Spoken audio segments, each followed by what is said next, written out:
কোন প্রাণী এমন আছে যে প্রাণীর ডিমও পারে না, যার গর্ভে বাচ্চাও সে ধারণ করে না, গর্ভে বাচ্চাও নেয় না, ডিমও পারে না, কিন্তু তার বংশ আছে।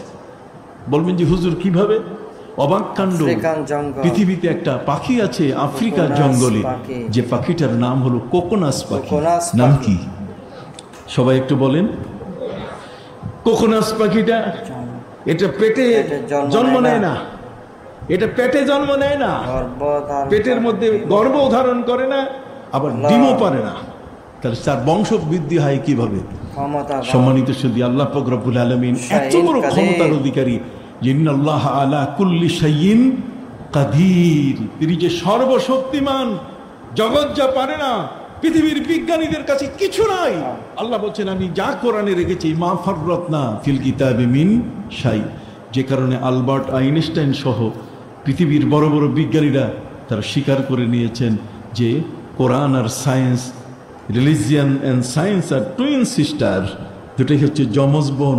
অতএব বিজ্ঞানকে বাদ দিয়ে কোরআন আর কোরআনকে বাদ দিয়ে বিজ্ঞান বোঝা সহজ নয়। কথা খেয়াল করেছে? সেই কোকোনাস পাখিটা, এটা আফ্রিকার জঙ্গলে বাস করে। আফ্রিকার জঙ্গলে বসবাসরত এই পাখিটা, এটার বয়স যখন 80 বছর হয়, আমরা যেমন দাড়ি পাকে, মোষ পেকে যায়, গায়ের পশম গুলো পর্যন্ত পাকে, তারপরও ফাতরামি করে, কতক্ষণ না, তারপরও স্যাংরামি করে, আসে না, তারপর আইল ঠেলাঠেলি করে, তারপরও একজনের দাগ নম্বর জমিনের আরেকজনের মধ্যে তুলে দেয়, কতক্ষণ না। এরপর 30 ধারায় কেস, এরপরে বাকি যত ধারা আছে সব ধারার দিকে তাকে ধাবিত করে।